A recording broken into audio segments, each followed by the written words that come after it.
Terkadang kehancuran itu bukan berasal dari kebencian, melainkan dari kebaikan yang tidak pernah dipertanyakan.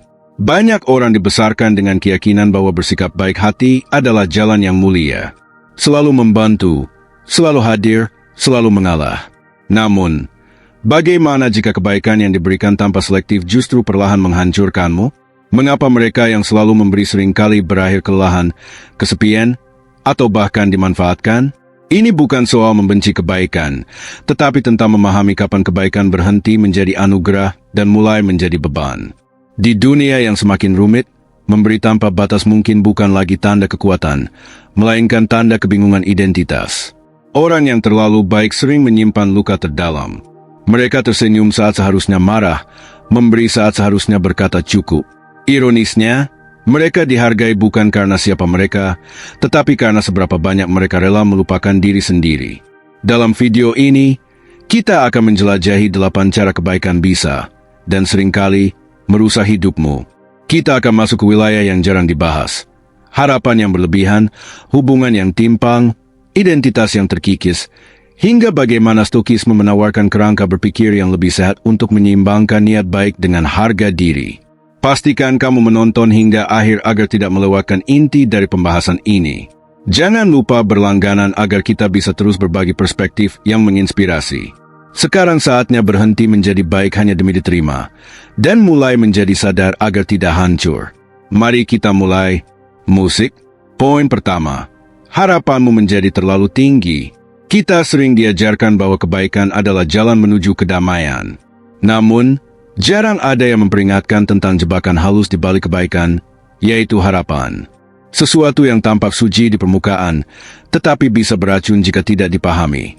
Bukan karena berharap itu salah, tetapi harapan yang tidak disadari sering tumbuh liar dan diam-diam menuntut dunia membalas apa yang telah kita berikan. Padahal, dunia tidak pernah berjanji untuk membalas. Mari kita mulai dengan pertanyaan sederhana namun menggelitik. Mengapa kita kadang merasa kecewa setelah membantu orang lain? Jawaban singkatnya mungkin karena harapan tidak terpenuhi. Namun, jika kita gali lebih dalam, ini bukan hanya soal ekspektasi, melainkan soal identitas.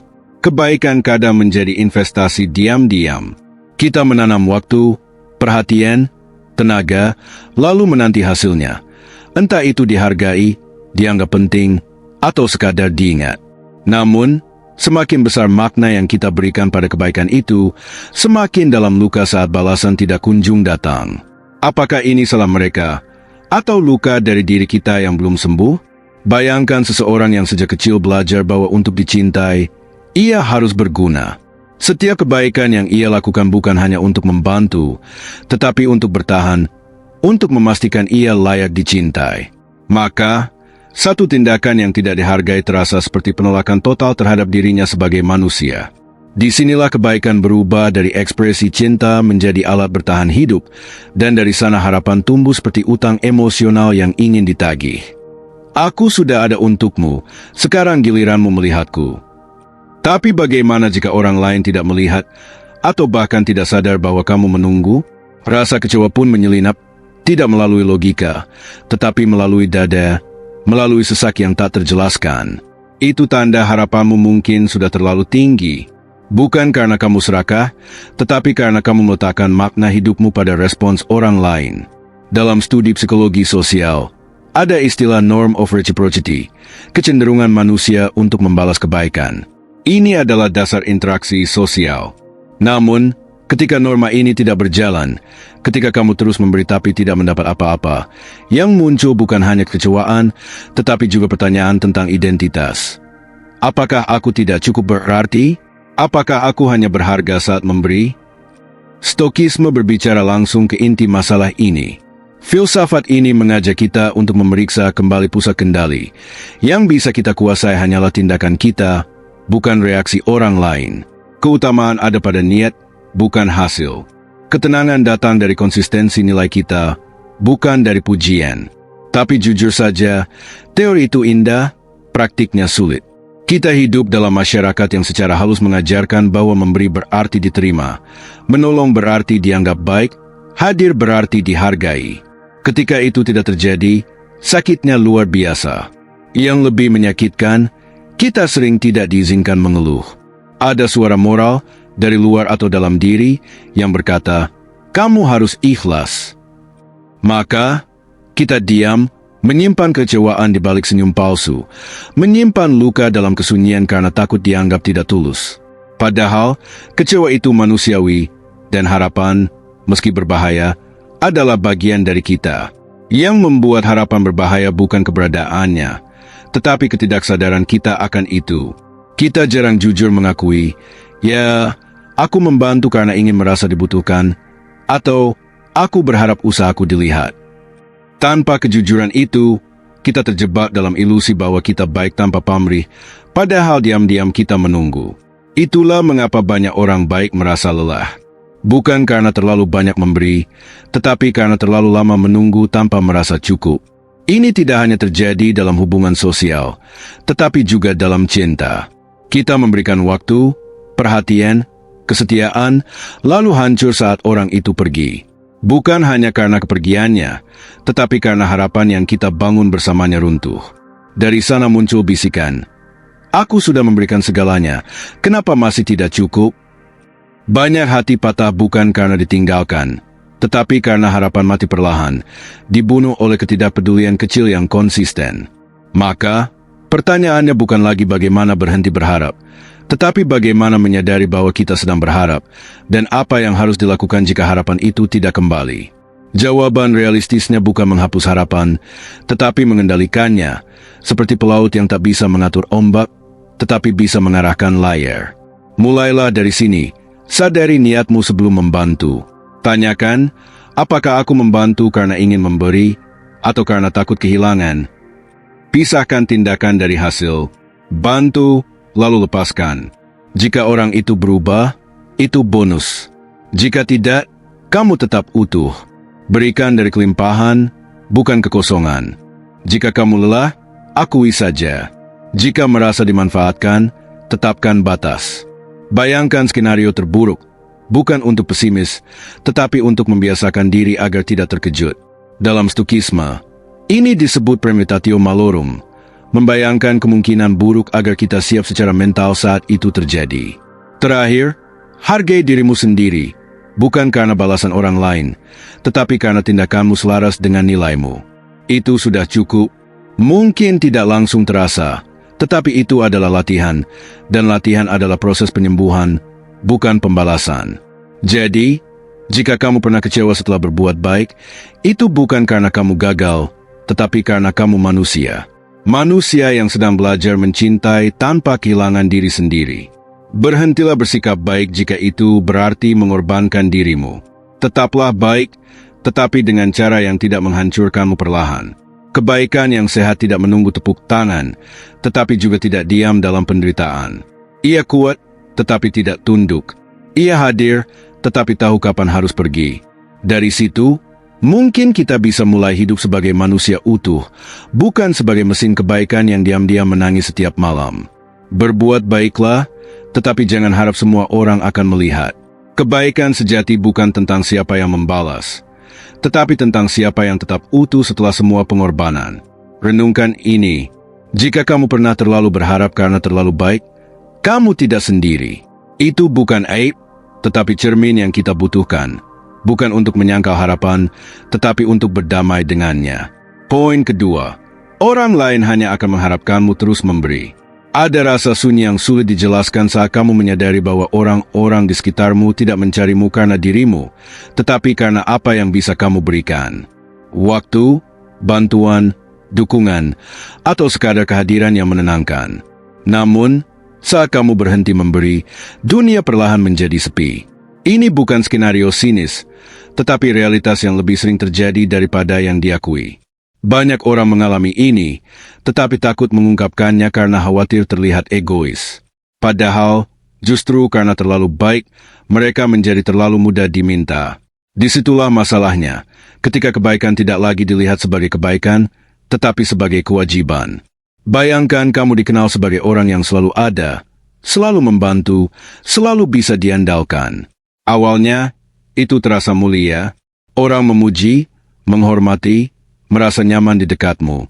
Namun, Seiring waktu, pujian berubah menjadi ekspektasi, dan ekspektasi menjadi keharusan. Tanpa sadar, kamu bukan lagi individu yang memberi karena pilihan, tetapi sumber daya sosial yang harus tersedia kapan saja tanpa banyak tanya. Pertanyaannya, sejak kapan kebaikanmu bukan lagi pilihan bebas, tetapi kebutuhan orang lain? Ini bukan tuduhan, melainkan pengingat. Ada yang menyebutnya efek reputasi. Ketika kamu dikenal baik, orang mulai mencatat secara tak terlihat bahwa kamu akan selalu bersedia. Bahkan saat kamu lelah, bahkan saat kamu tak mampu. Ironisnya, semakin banyak kamu memberi, semakin besar tagihannya, bukan hanya dari orang lain, tetapi juga dari dirimu sendiri yang merasa tidak boleh berhenti karena takut terlihat buruk. Coba ingat satu momen ketika kamu menolak permintaan, dan tiba-tiba muncul rasa bersalah, takut kehilangan hubungan, atau perasaan tidak enak. Dalam banyak kasus, itu cukup membuatmu kembali membuka pintu bantuan, meski hatimu sudah ingin menutup. Kita dibesarkan dalam budaya yang memuja pemberian, tetapi jarang membahas batasan. Kita diajarkan bahwa menjadi baik berarti tidak menolak, selalu membantu, tidak mengeluh. Padahal, tidak semua permintaan layak dipenuhi, dan tidak semua pemberian akan dihargai. Yang lebih menyedihkan, banyak dari kita bertahan dalam peran sebagai pemberi meskipun batinnya berteriak ingin berhenti. Kita takut kehilangan cinta, takut dicap pelit, takut dianggap berubah. Padahal, yang sebenarnya terjadi adalah kita lelah, dan kelelahan yang tak diungkap itu perlahan menjadi trauma sosial. Rasa muak yang tidak kita izinkan muncul sepenuhnya. Kita tetap tersenyum, tetap mengangguk, tetap memberi, sampai suatu hari tubuh dan jiwa kita menyerah dalam diam. Jika kamu pernah merasa seperti itu, kamu tidak sendiri. Banyak orang baik kelelahan karena terlalu sering diminta. Mereka tidak marah karena harus memberi, tetapi karena merasa hanya dihargai saat memberi. Hubungan yang awalnya hangat berubah, dingin begitu kamu berhenti memberikan sesuatu. Disitulah luka tercipta, saat kamu menyadari bahwa kamu hanya penting sejauh kamu memenuhi kebutuhan mereka. Beberapa dari mereka mungkin tidak sadar telah memperlakukanmu begitu, tetapi sebagian lain sadar dan tetap melakukannya. Mereka terbiasa menerima, dan kadang, ketika sudah terbiasa, mereka tidak merasa perlu membalas. Sementara itu, kamu yang terbiasa menyembunyikan kelelahan, terus memberi karena tak ingin kehilangan hubungan itu, meski kamu tahu hubungan itu mungkin tidak pernah seimbang. Ini adalah bentuk manipulasi paling halus. Ketika kebaikan seseorang dijadikan sumber yang bisa diambil kapan saja tanpa pernah ditanya, "Apa kamu baik-baik saja?" Ada kisah yang sering terulang. Seseorang yang dikenal dermawan, selalu ada untuk orang lain, tetapi ketika ia jatuh atau berhenti memberi, orang-orang itu menjauh. Tak ada yang bertanya kabar, tak ada yang menawarkan bahu. Bagi mereka, sang pemberi sudah tidak relevan lagi.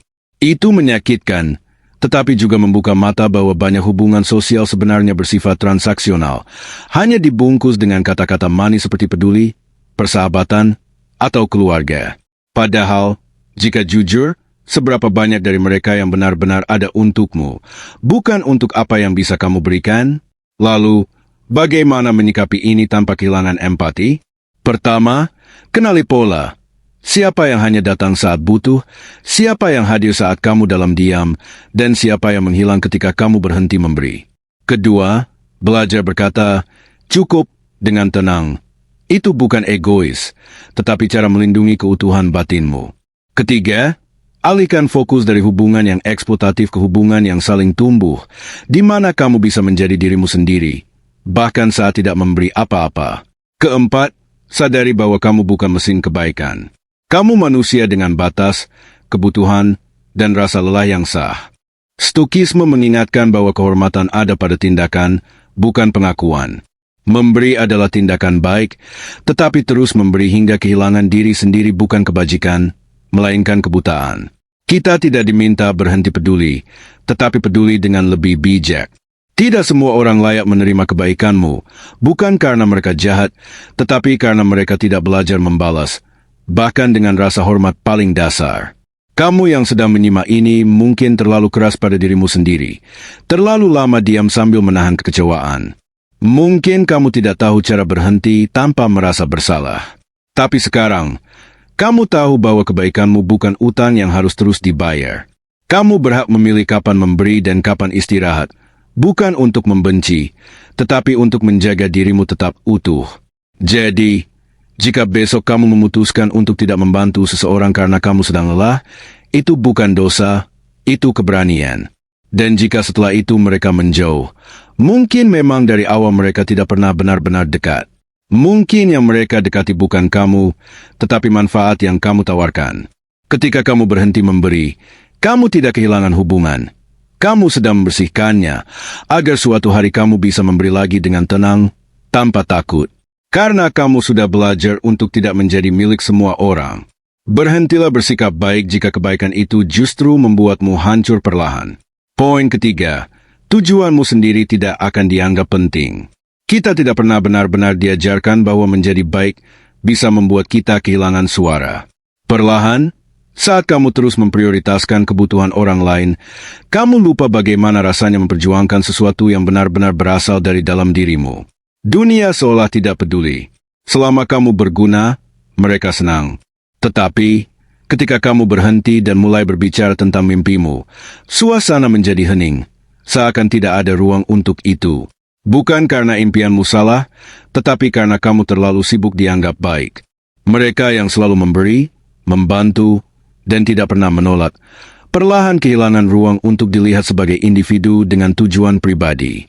Mereka menjadi peran, bukan pribadi, menjadi penyelamat yang tidak boleh bicara tentang mimpi. Peran itu sendiri telah mengonsumsi hampir seluruh identitas mereka. Kita hidup dalam budaya yang memuliakan pengorbanan. Semakin banyak kamu berkorban, semakin mulia kamu dianggap. Namun, ironisnya, semakin kamu terlihat baik, semakin kecil kemungkinan orang bertanya, apa yang sebenarnya kamu inginkan? Dari situlah luka tumbuh secara diam-diam, bukan dari penolakan, tetapi dari pengabaian. Ada alasan mengapa tujuan pribadi sering tidak terlihat saat seseorang dikenal sebagai orang baik. Pertama, waktu dan energi yang seharusnya digunakan untuk membangun sesuatu bagi diri sendiri tersedot untuk orang lain. Kedua, masyarakat lebih mudah mengenali tindakan langsung seperti membantu dibandingkan proses panjang seperti menulis buku, membangun karya, atau mengejar impian pribadi yang manfaatnya belum terlihat.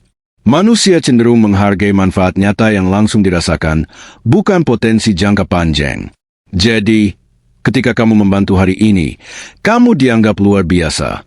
Tetapi, saat kamu berkata, aku butuh waktu untuk fokus pada proyek pribadiku, orang-orang mulai merasa kamu berubah. Mungkin bukan karena mereka jahat, tetapi karena mereka terbiasa melihatmu sebagai pemberi, tidak mengantisipasi bahwa kamu juga punya tujuan sendiri. Tekanan ini tidak hanya dari luar, tetapi juga dari dalam. Ketika seseorang terbiasa menunda mimpinya demi orang lain, lama-lama ia merasa keinginannya sendiri tidak penting. Ia mulai percaya bahwa yang utama adalah menjadi berguna, bukan menjadi autentik.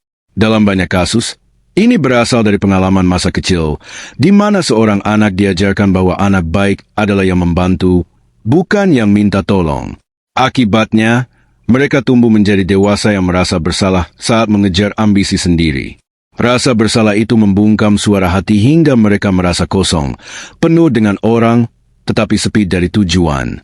Banyak orang baik mengalami gejala seperti burnout, kelelahan eksistensial, atau bahkan kehilangan arah, bukan karena mereka tidak mampu, tetapi karena tidak pernah diberi ruang untuk bertanya, apa yang sebenarnya aku inginkan dalam hidup ini? Pernahkah kamu merasa seperti itu? Bangun pagi dengan agenda untuk orang lain. Sore tiba kamu lelah, tetapi tidak ada satu langkah pun yang membawamu lebih dekat ke mimpimu. Anehnya, tidak ada yang mempersoalkan itu, bahkan kamu sendiri mungkin tidak sempat memikirkannya. Padahal, tujuan hidup butuh ruang dan keberanian untuk mengatakan tidak pada ekspektasi yang membebani. Lalu, bagaimana cara tetap memberi tanpa kehilangan arah? Pertama, sadari bahwa memiliki tujuan pribadi bukan egois. Justru dengan tujuan yang jelas, kamu bisa memberi dengan lebih bijak, tahu kapan harus hadir dan kapan harus menjauh. Kedua, komunikasikan itu ke lingkungan terdekat. Tidak perlu dramatis, cukup katakan, aku sedang fokus membangun sesuatu, jadi mungkin tidak selalu tersedia. Mungkin ada yang kecewa, tetapi mereka yang peduli akan mengerti. Ketiga, Alokasikan waktu secara tegas untuk dirimu sendiri, dan hormati waktu itu seperti kamu menghormati waktu untuk orang lain. Terakhir, jangan tunggu validasi orang lain untuk memulai. Dunia mungkin tidak langsung mendukungmu, tetapi kamu tidak butuh dunia. Kamu butuh keberanian untuk melangkah, meski jalannya sepi. Dalam Stokisme, yang penting bukan bagaimana orang lain menilai jalan hidupmu, tetapi seberapa dalam kamu hidup sesuai dengan nilaimu sendiri. Tujuanmu tidak harus dipahami orang lain, tetapi harus kamu hidupi. Jika kamu terus mematikan tujuanmu demi harapan orang lain, kamu bukan sedang menjadi baik, kamu sedang menghilang perlahan di tengah tepuk tangan yang salah alamat. Dunia tidak akan menghentikanmu. Hanya kamu yang bisa menyadarkan dirimu bahwa hidupmu bukan milik ekspektasi mereka. Jadi, jika kamu belum sempat bertanya, apa tujuan hidupku sebenarnya? Mungkin sekarang saatnya, karena tak ada yang akan menanyakannya untukmu.